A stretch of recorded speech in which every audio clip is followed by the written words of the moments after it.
Welcome back everyone. So in this video I'm going to cover about my portfolio update and why I have sold my real estate into buying stocks and what are the kind of returns I'm expecting for my stock portfolio.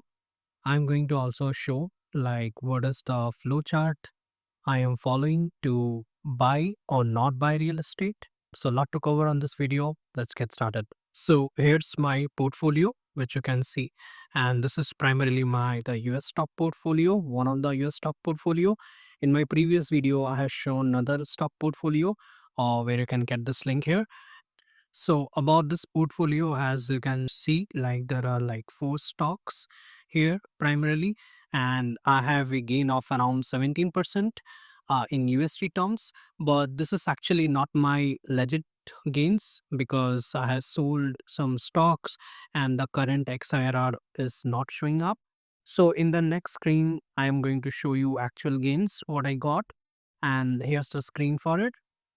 So as you can see in the screen, like from 2023 to 2025, I have fairly actually opened this account. And if you can see, like I have started depositing from 2024. And during the tariff controversy and the fear of market, I deposited a whole chunk of money. And if you see the kind of cumulative total is around 15K, and in the previous screen I was having the total currently as 20K, so that's about around 31% gains in USD, and in INR it will be around 34% to 35% gain just around in 1 year about, which is quite a good gains as per my risk profile and what I want to achieve for my returns goal.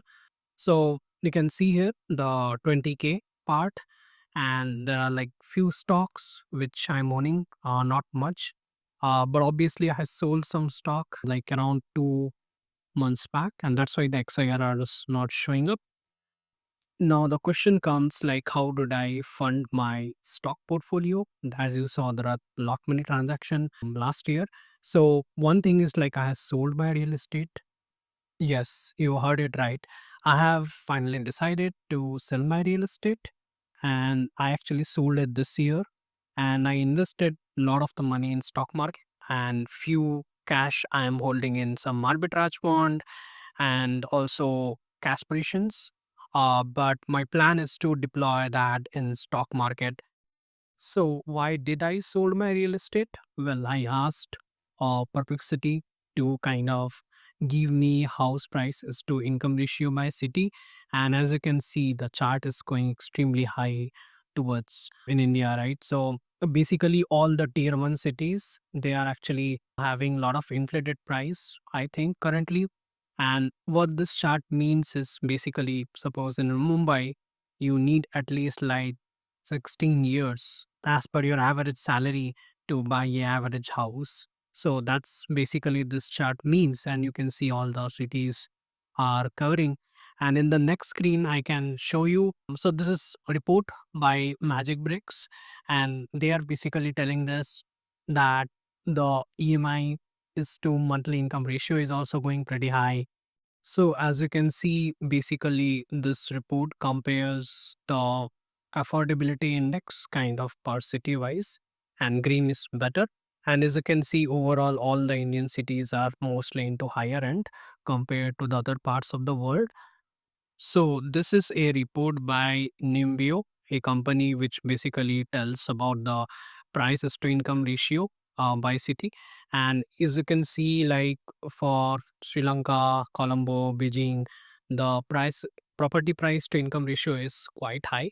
But if you can see, like for Indian cities, mostly the Indian cities are having 12, 13, 14 kind of ratio, which is kind of average, I would say, but still on it's on higher side. So if I have to compare, Delhi is in like 12.4. Let's compare Mumbai.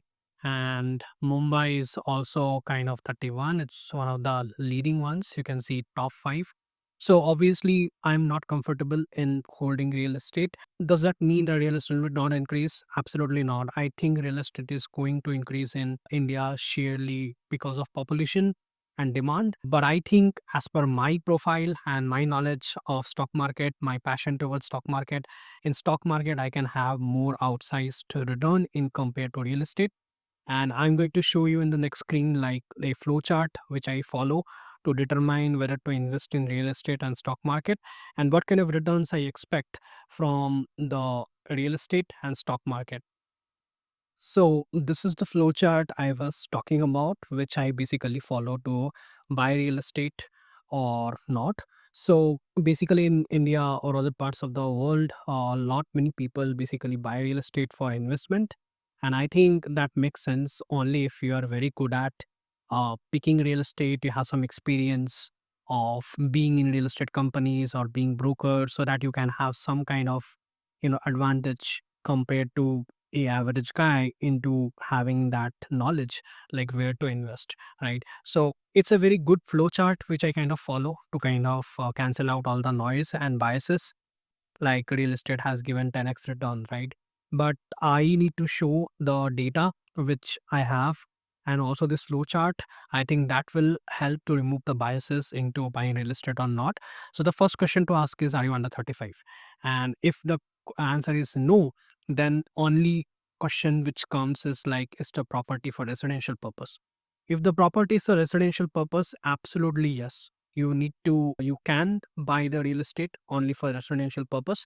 But I would still advise, if you can only have 20% of net asset without taking home loan as the net value of that real estate which you're going to buy, then only you can buy it.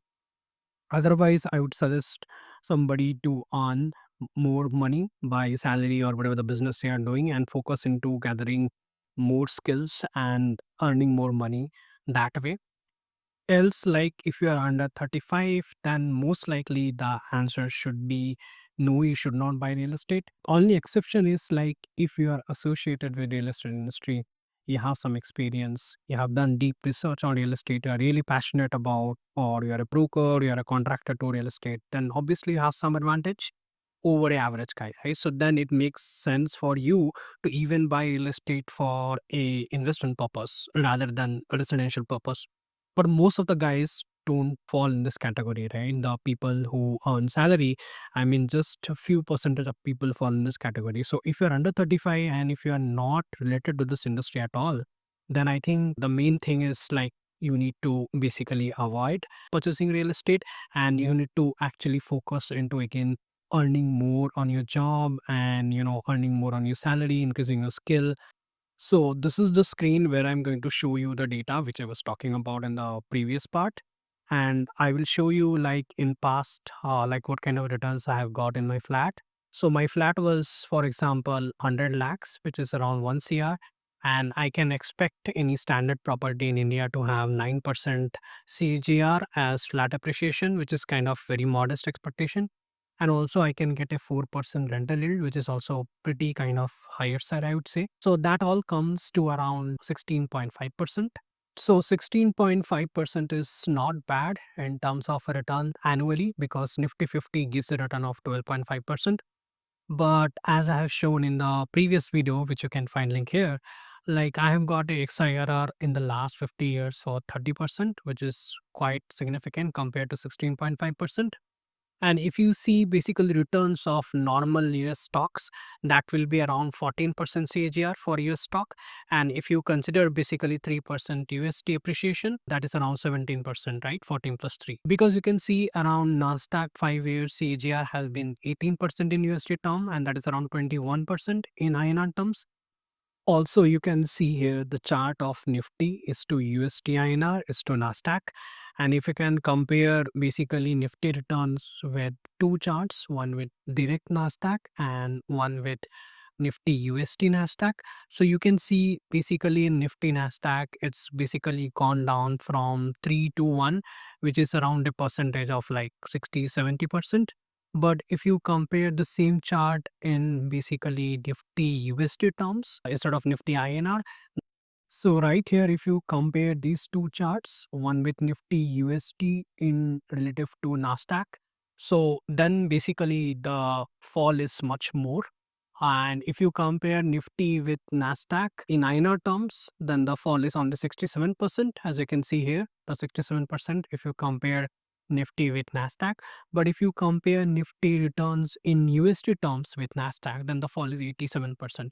So even a basically small difference of INR to USD, you might see there is a very small difference of 2-3% yearly, but the snowball compounding effect year on year on year, it basically creates a difference of more than 20% over a long period, right? And 20% is a huge amount of money, right? So it's just a perception. I'm not telling that Nifty 50 should not be invested.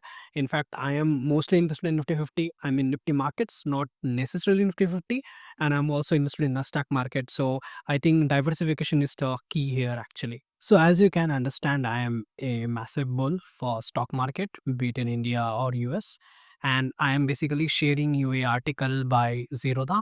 And what they're basically telling is like there is a huge private capex which is missing from Indian industries for last 10-15 years. So since 2013, the private investment as percentage of GDP has declined. And basically government has been doing a lot of capex, and government has been basically putting a lot of money in defense, in infra, and those kind of capex to basically contribute to the GDP of the India and also overall development. And why the private sector was not doing the capex, that is something I will link this article. You can go in more detail what's written here. But in nutshell, what's happening is basically the private companies are not comfortable with the consumer spending more. And recently government has also kind of realized it, what I can sense, because they have done 3-4 massive news. First of all, they have started to simplify GST reforms, which will give some amount in basically normal consumers pocket. And also one thing is like they're also made till 12 lakh there is no tax, which also kind of gives some kind of margins of the end customers to spend more, and which indirectly will help more private companies to earn more. And if the private companies earn more through consumers, they will have the confidence to basically spend more on capex. And that is why government is basically with this moves, it is hoping that the percentage of capex in India should be done by the private industry more, and public industry should be coming down, right? So that's the main part, because private capex are generally more efficient, because private companies work for profit, not for welfare of public. So that way it is much more efficient in terms of economy and resource management, right? So overall, these are the massive factors which I think is going to play in next 2-3 years for India's bull run. But I'm still invested more into US market also, as well as Indian markets. And one more update is like, as you can see, the graph of Nifty is to gold ratio, and that has been absolutely slaughtered to the bottom. And I think, I don't know like when gold is going to top out, but I'm seeing a lot of mania in retail for gold and silver. So what I have been doing in my previous video also, you can find out, you can check out the link here. And basically I am selling a little bit of gold and silver, and I am putting those into stocks, either in Nifty, I mean Indian markets, or in US market. And this actually makes sense, right? Because I mean gold currently is basically outperforming everything. And I think the risk of gathering gold is much more, and I think the risk of gathering Nifty is much less. So I think the returns from here towards the equity side is much more lucrative compared to gold and silver, and that's what I'm doing. So I hope this video actually gets some kind of traction on my side, like what I have been doing.